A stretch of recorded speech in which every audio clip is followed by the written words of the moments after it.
আসসালামু আলাইকুম এভরিওয়ান। আশা করি আমরা সবাই অনেক ভালো আছি। Let me ask you to guess the topic of today's discussion.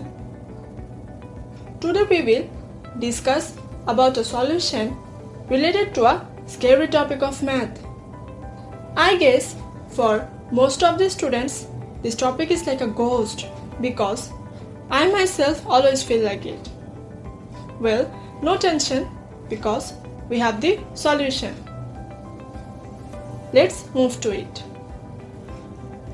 So, the ghost is definite integral and the solution is reduction formula.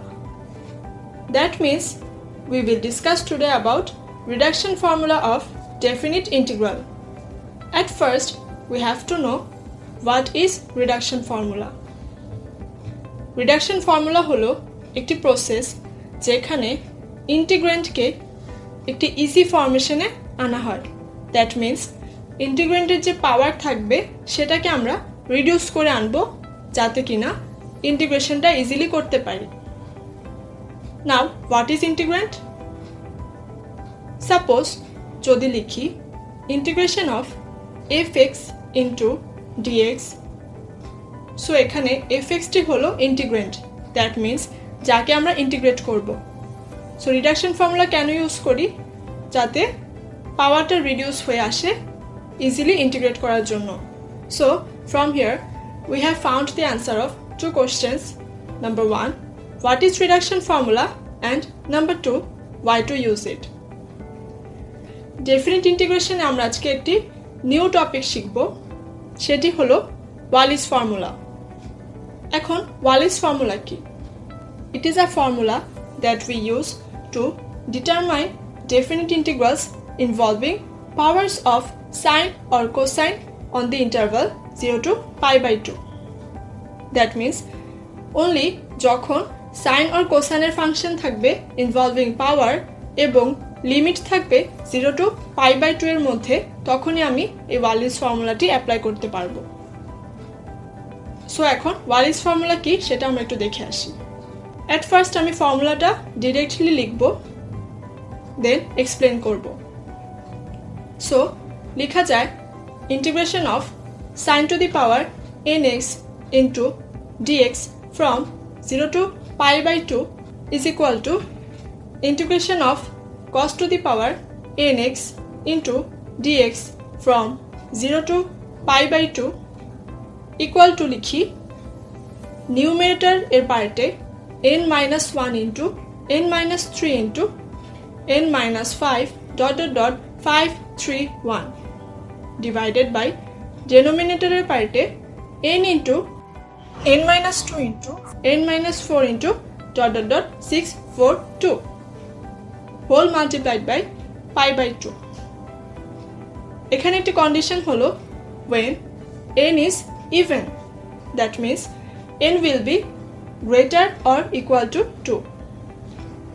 Now second line, n যদি এখন odd number হয় তাহলে কি হবে সেটা দেখব।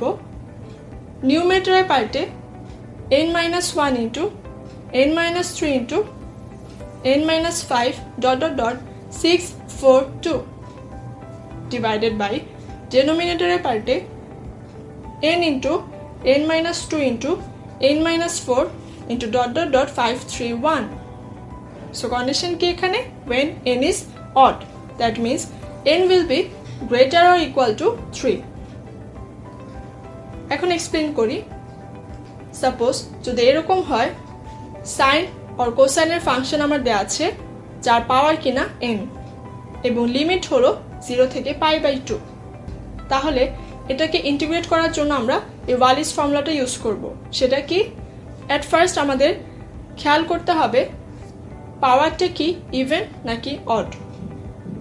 সো যদি n ইভেন হয়, অর্থাৎ পাওয়ার যদি ইভেন হয়, তাহলে নিউমেরেটরের পার্টে ফার্স্ট লাইন যেটা সেটা লিখব।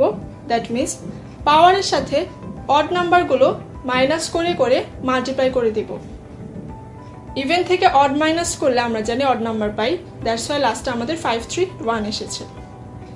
সেম ভাবে ডেনোমিনেটরের পার্টে পাওয়ার সহ পাওয়ার থেকে ইভেন নাম্বার মাইনাস করে মাল্টিপ্লাই। সো ইভেন থেকে even multiply means even number পাবো, দ্যাটস ওয়াই লাস্টে 6 4 2 লিখেছি।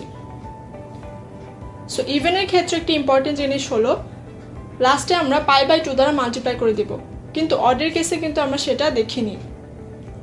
সো অডের কেসে কি হবে, সেম অ্যাজ ইভেন, কিন্তু আউটপুটটা আমরা পাবো অপোজিট, দ্যাট মিনস নিউমেরেটরের পার্টে n-1 into n-3, so odd minus odd করে আমরা পাবো ইভেন নাম্বার, দ্যাটস ওয়াই লাস্টে 6 4 2 লিখেছি। সেমভাবে ডেনোমিনেটরের পার্টে n into n-2, that means power into পাওয়ার থেকে ইভেন নাম্বারগুলো মাইনাস করে করে মাল্টিপ্লাই, বাট অড থেকে ইভেন মাইনাস করলে আমাদের অড নাম্বার আসে, দ্যাটস ওয়াই 5 3 1 এসেছে। বাট এখানে π/2 দ্বারা মাল্টিপ্লাই করছি না যেহেতু n অড নাম্বার। তাহলে আমরা এখান থেকে দেখতে পাচ্ছি যে সাইন এবং কোসাইন ফাংশনের ক্ষেত্রে ওয়ালিস ফর্মুলা কিন্তু সেম, বাট কন্ডিশন কি, লিমিট আমার থাকতে হবে 0 থেকে π/2 এর মধ্যে এবং পাওয়ার থাকতে হবে। এখন অনেকের মনেই প্রশ্নটা আসতে পারে যেটা হলো ইভেন কেন আমরা n এর ক্ষেত্রে 0 ধরিনি, কেন 2 থেকে বড় কিংবা 2 এর সমান। সো একটু খেয়াল করি, সাইন কিংবা কোসাইনের পাওয়ার যদি 0 হয়ে যেত তাহলে কিন্তু সেটা হোলটাই 1। সো একটি 1কে যদি আমি ইন্টিগ্রেট করি তাহলে অবভিয়াসলি ভ্যারিয়েবলটাই পাচ্ছি, সো এখানে ওয়ালিস ফর্মুলা ইউজ করতে হচ্ছে না। সেমভাবে অডের কেসে 1 কেন নেই, কেন 3 থেকে স্টার্ট। সো 1 যদি হতো সাইন আর কোসাইনের power, so sine to the power 1x is equals to sine x, same as cos to the power nx is equals to cos x. সাইন এবং কোসাইনের পাওয়ার যদি 1 হয় ইজিলি আমরা এটা ইন্টিগ্রেট করতে পারবো উইদাউট ইউজিং ওয়ালিস ফর্মুলা। এখন আমরা দেখব ওয়ালিস ফর্মুলা রিলেটেড একটি example, that is application of Wallis formula. Suppose দেয়া আছে integration of sine to the power 5x into dx from 0 to π/2।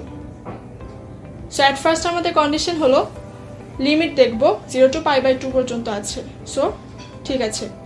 Next দেখব power even or odd. So as 5 হলো odd number, so we will use the odd formula.